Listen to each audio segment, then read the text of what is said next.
Olá a todos, sou o professor Bruno Luiz e essa é mais uma videoaula da disciplina de ensino religioso. Videoaula esta destinada às turmas de nono ano do Colégio Santa Rita. Nessa nossa terceira videoaula vamos dar continuidade à temática Ser Amigo da Sabedoria. Apoiados aí na história de vida do Pitágoras, grande cientista, filósofo e também religioso, nós estamos vendo aí como esse grande conhecedor ele enxergava a Deus. Como é interessante o ponto de vista do Pitágoras e como ele enxergava então essa grandiosidade da criação divina. Então, vamos lá. Então, como já foi dito, Pitágoras, além de ser filósofo, além de ser matemático, cientista, ele também fundou sua própria religião. Ele tinha também o seu pensamento religioso de como é a vida, como é o divino. Né? Para Pitágoras, a alma é imortal. Então, Pitágoras ele já tinha esse diferencial porque ele acreditava no conceito de alma. Nosso corpo físico morre, mas o corpo, digamos, a alma, a aura que nós temos, que é a essência, né, que tem ali a nossa consciência, os nossos sentimentos, as nossas características, ela se perpetua, ela vive depois que o corpo morre. Então, Pitágoras, já no seu contexto ali da Grécia Antiga, ele já tinha esse pensamento diferente da alma imortal. Mas ele ia além mais, né? Ele ia além, crendo também no conceito de reencarnação, que é um conceito que mesmo hoje, né, é um conceito muito debatido, até um certo polêmico, né? É um conceito mais relacionado a muitas religiões orientais, como o hinduísmo, o budismo, mas também, né, religiões também ocidentais, como o espiritismo. Então, ele cria na reencarnação, ideia de que as almas viveriam vidas anteriores em outros corpos e que possam também viver vidas futuras. Ou seja, ele acreditava no conceito então de várias vidas, vidas passadas e vidas futuras.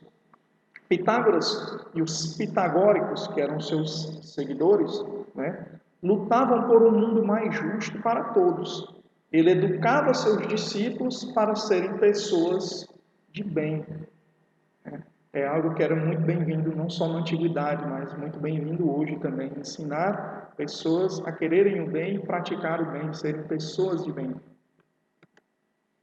Na Grécia Antiga, no tempo de Pitágoras, praticava-se uma grande discriminação. Os homens eram considerados melhores do que as mulheres e os escravos considerados piores que os animais. Aí a gente entra num contexto social bem diferente do que nós temos hoje, né, no nosso país, no mundo ocidental. O conceito da sociedade grega antiga, né, era um conceito baseado, além, claro, das classes sociais, de uma hierarquia social, onde não havia muita mobilidade social, né, era também um conceito, digamos, discriminatório. O homem, o ser humano, homem, o macho, era visto como um ser superior. A mulher, a fêmea, era vista como um ser inferior, porque serviria apenas para a procriação. Tá? É um conceito ultrapassado, felizmente, né? Mas que também, infelizmente, ainda encontra alguns adeptos. Mas como a Grécia Antiga se estruturava numa sociedade hierárquica, então você tinha os homens livres e os escravos. Nesse contexto de escravidão, os escravos, então, a base da sociedade, eram considerados mesmo os piores que os animais, sem direitos, né, digamos assim. Mas entre os pitagóricos não havia essa discriminação. Todos se consideravam irmãos, homens, mulheres, ricos, pobres, livres e escravos. As casas e as propriedades eram compartilhadas por todos, sem distinção de classes sociais, ou seja, um conceito de comunidade, né? Um conceito comunal, onde tudo pertenceria a todos que fizessem parte da comunidade.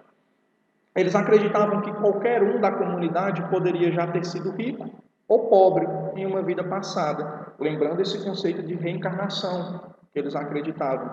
Ou que um homem poderia ter sido mulher, uma mulher poderia ter sido homem, ambos já poderiam ter sido escravos.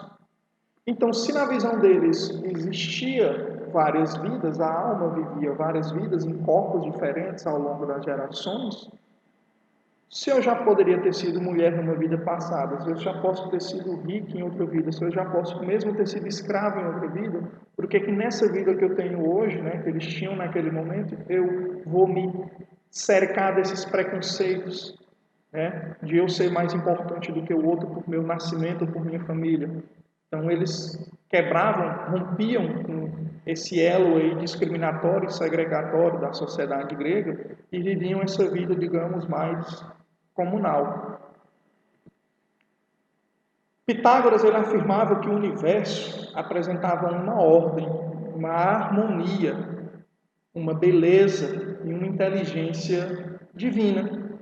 Olha só, o universo, com toda a sua organização e estrutura, que mesmo hoje, no século XXI, com telescópios supermodernos, com satélites, foguetes, o ser humano ainda compreende muito pouco, uma porcentagem muito pouca da grandiosidade do universo.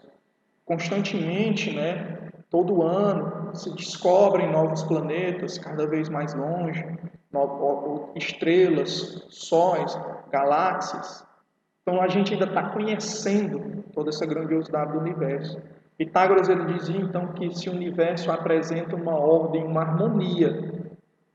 Ele tem uma estrutura, ele tem um funcionamento, ele tem uma ordem.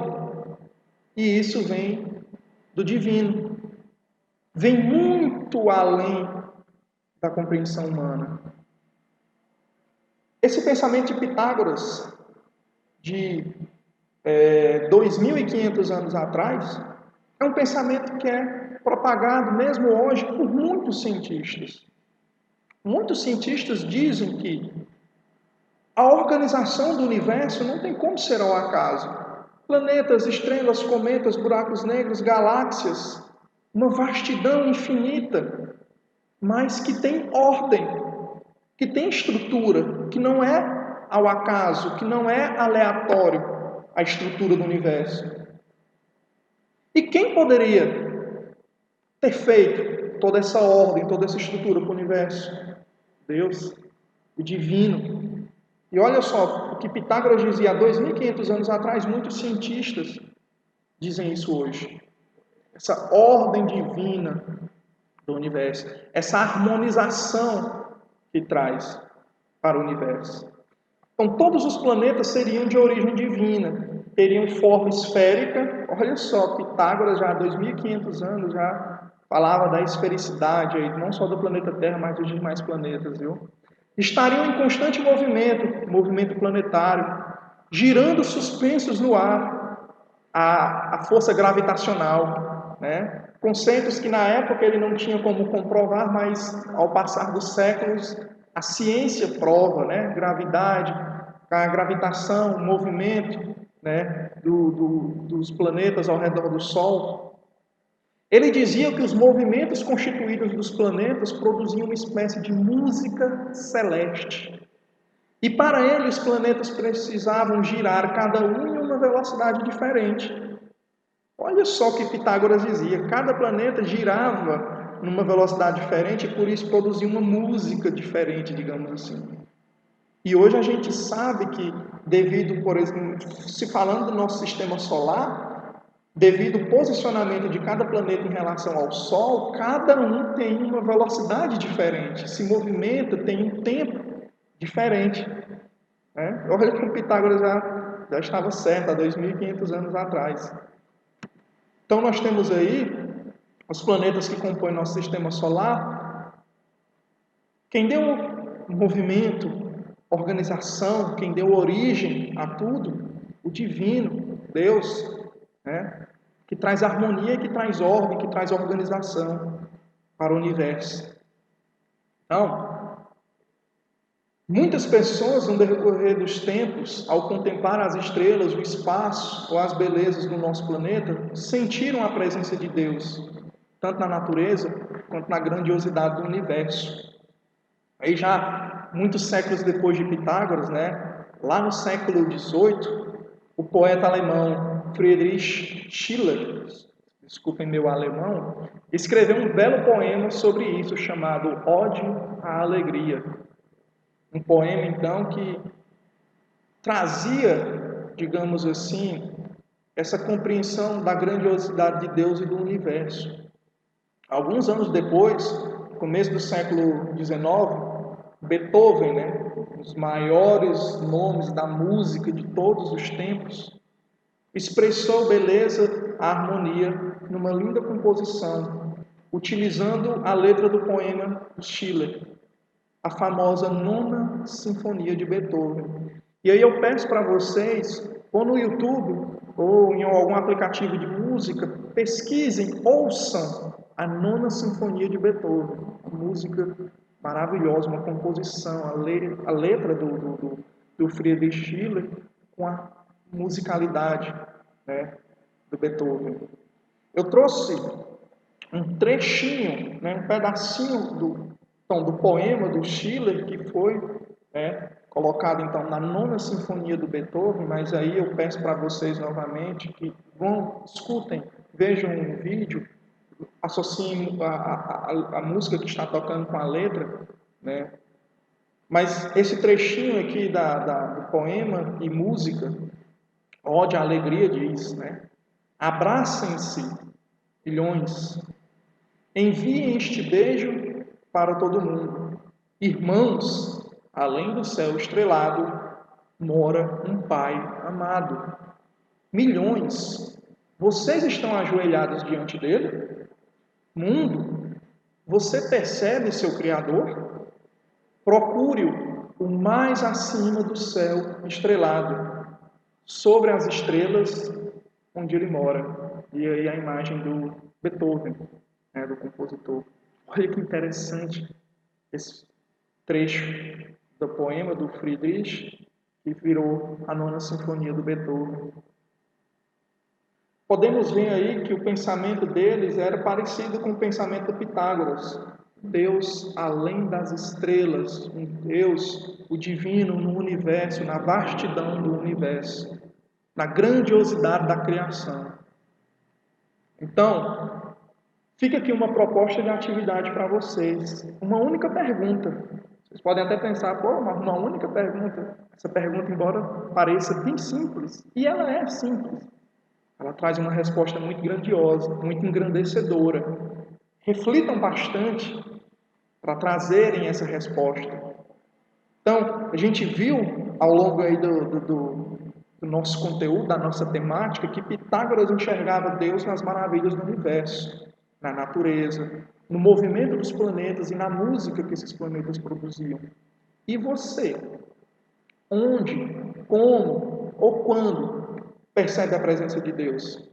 Pode parecer simples essa pergunta, e ela é, mas vocês vão ver o quão reflexiva ela também é. O quão vai ajudar vocês a conhecerem a si mesmos e conhecerem o mundo. Então, procurem responder onde, como ou quando você percebe a presença de Deus. Então, pessoal, encerramos aqui a nossa temática. Tenham bons estudos, reflitam, aproveitem esse momento aí, reflitam consigo mesmo e até a nossa próxima aula. Até mais.